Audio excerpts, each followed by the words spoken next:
বাংলাদেশের সম্প্রসারিত টিকাদান কর্মসূচির সাফল্য বিশ্বব্যাপী প্রশংসিত হয়েছে।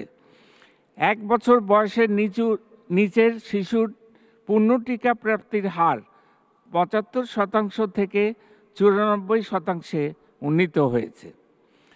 স্বাস্থ্য ঝুঁকি মোকাবেলায় 2000 কোটি টাকার বিশেষ বরাদ্দের প্রস্তাব করছি।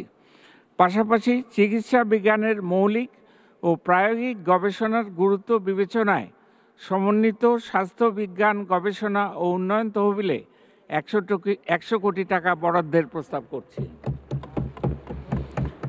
মাননীয় স্পিকার, জাতির পিতা বঙ্গবন্ধু শেখ মুজিবুর রহমান স্বাস্থ্যসেবা খাতকে গ্রামীণ জনগণের দোরগোড়ায় পৌঁছে দেওয়ার যে উদ্যোগ গ্রহণ করেছিলেন, মাননীয় প্রধানমন্ত্রী তা বাস্তবায়নের লক্ষ্যে কমিউনিটি ক্লিনিক প্রবর্তন করেন।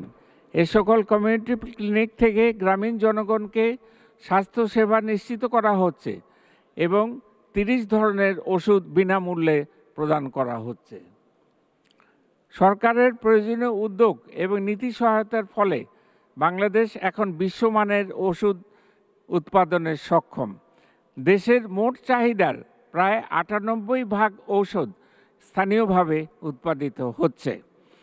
পরিবার কল্যাণ সেবা সহজীকরণ সহ মা ও শিশুর স্বাস্থ্যসেবা নিশ্চিত করার জন্য ইউনিয়ন পর্যায়ে দক্ষ ধাত্রী ও মিডওয়াইফের মাধ্যমে নিরাপদ প্রসব সেবা দেয়া হচ্ছে।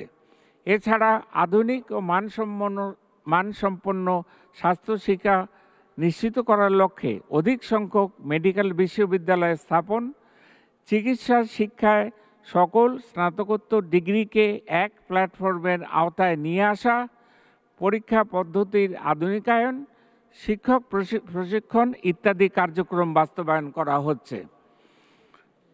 মাননীয় স্পিকার, স্বাস্থ্যসেবা এবং স্বাস্থ্য শিক্ষা ও পরিবার কল্যাণের অব্যাহত অগ্রগতি বজায় রাখার নিমিত্ত আগামী 2024-25 অর্থবছরে 41,407 কোটি টাকা বরাদ্দের প্রস্তাব করছি, যা 2023-24 অর্থবছরে ছিল 38,051 কোটি টাকা।